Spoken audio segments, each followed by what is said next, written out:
Hey guys, so I got a question just now on YouTube regarding these. This is a bead dispenser, a gravity-fed bead dispenser, and it goes on the front of your line marking machines. Now, essentially all we do, it lifts up, and these things literally sort of slide onto your machine, sort of along here if you like, and then you bolt them on. The idea behind it is essentially you fill it with glass bead when you're doing an MMA. An MMA is a two-component paint, so paint goes down first, then you've got a coated glass bead that goes on top of it, usually coated in a peroxide. That aids with the curing, but it also gives you the retro reflective finish. It is a fantastic product, although we have sort of moved away from it, to be honest. It's very, very expensive.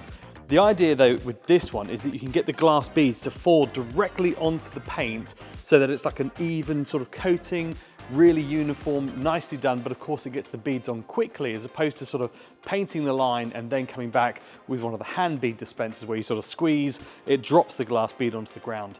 And that's another way to do it. The biggest problem I see, one, is they're expensive and don't really work. Two, they sort of sit in your line of sight. So if I turn the machine to face you, I want to look at the right-hand side where my spray gun is, I'm following my lasers. I mean, arguably I've not bolted it on, but it takes up a lot of room. Now I've actually got that on backwards because it goes out the other side, but you've literally got this on top as well. And it's big, it's clumsy. I don't like them personally. They're just toolboxes. Now, believe it or not, these are the cheap ones because if I show you back here, we have some super expensive ones as well. This one here is an automatic one. So for the one that we looked at just there, we have a little bead dispenser like this. This sits on the gun. The glass beads come down the tube, fill up into here, and as you pull the trigger, it sort of opens. I don't know if you guys can see just the glass bead sort of just falling out the bottom of it like that. That's essentially what it does. And I find that it never does it even enough on the gravity-fed ones. You end up getting a blockage. If you've got any moisture, it sort of blocks in the tube. The pressurized ones are a bit better because you get a really even spread. The downside though, they use an even bigger system, but you have to have a compressor. So you couldn't do it on like the 5900s, the 3900s, something like that. Even the HS130 we've got there, I'm not even sure if that's big enough to do it. You'd probably have to go to the HS200. And essentially what we do, we get this, which is a compressor that sits on the side of your line marking machine. And to be honest, I'm not even sure what half the parts are. We stripped it off because we never used it. Honestly, I don't even know how it all goes back together and what it does. But we stripped the bits off, we took it all apart because it added so much weight and it didn't really, I've got it upside down, it didn't really do a lot for us. For these ones, you've actually got a big frame that goes on. Now I've taken one of the arms off, but you've got this frame here. This sits on the line marking machine and then your tank sits inside this, but that tank adds another 50 kilos, as well as all this metal and steel. This is probably adding the better part of 100 kilos to your machine, which already makes it incredibly heavy. And I think the biggest issue we get is if you're pushing anything uphill, it becomes way too much hard work. But also the machine tends to just move unevenly, in my opinion, that way as well. This is the tank. They're pressurized, so they've got an air line on the sides. If I just undo the butterfly clamp on top, nice and easy to fill. You just need a funnel. But you can tip your glass bead straight inside here, fill it all up, and then it's got like a little rubber gasket or seal on here just to hold the air pressure for you.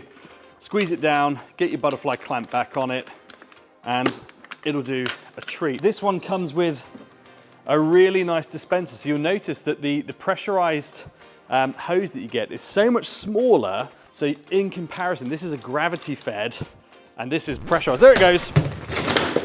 Yeah, I really need to tie that.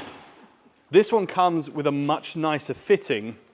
Now you can actually adjust these little pieces. I don't know if you guys can quite see here, this and this, the little arms inside. You can loosen this off and you can adjust that.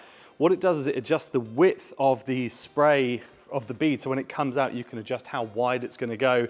Of course, the other way to do it is to raise this higher or lower.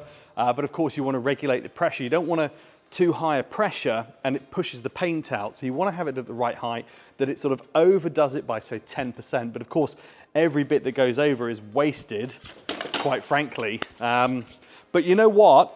I don't even use any of this. I use the little handy bead dispensers. They're like 250 quid. And honestly, they're the best way forward. They're cheap. They never really go wrong. There's no real parts to go wrong on it. All you've got is a plunger, whereas these things have so many different parts to them that can fail, and they're so expensive, make your machine so heavy, I honestly don't see the point. So this big boy is the one that the compressor was fitted to originally. But normally this would be on the outside of the machine over here, this side. So you turn this frame around, this part here, the air purge, if you like, would be sat here, and you can access it and you can depressurize, etc. Just pulling the levers, you can set your pressure. You've got a nice gauge on the front that you can twist your dials to set it all. Really, really nice and easy. But I say, we don't use them. So just down this side, next to where the lasers are, this is where it actually bolts onto. So you get 2 bolts that come through just on these holes here. That goes into the side of your compressor. Everything mounts onto the side. So you end up with this massive, great big compressor sat on the side here with all the gubbins and electronics and the air purge system. Then you've got your glass bead dispenser on top. Then you've got the extra hoses that come down. They attach to one of the arms. You can either attach it to this arm or onto one of the other arms if you've got a spare one. And then you can apply beads that are pressurized. But quite honestly, unless you're doing highways, why would you bother with the effort of that and the weight and the hassle? And it doesn't make sense to me personally. In fact, I don't even use this machine. You can see how dirty and dusty it is. It's not even covered in paint. This thing has been used in 3 jobs in about 3 years. And honestly, I have no plans on ever using it because I hate it so much. This is the 200 MMA 1-to-1 machine, which means we have 2 tanks, one for peroxide, one for your MMA. On top of that, your glass bead dispenser. On top of that, you've got the air purge gun, which is supposed to give you the most precise lines on the planet. But quite frankly, they're shit. So, unfortunately, much like the ES1000, I think this one is a bit of a miss for Graco, belongs in a dumpster. So if you are going to do MMA, you're going to do some car parks or parking lots, quite honestly, we'll do 200 or 300 parking bays just using a handy bead dispenser. We won't bother with the gravity fed or the pressurized. Just pour it in. You'll get maybe a kilo and a half in at a time of beads. You can run along, probably get 3 or 4 parking stalls in before you need to top it up. But quite frankly, I'd rather do that than have the hassle of doing anything else. That's it for this one. I'll see you guys in the next one.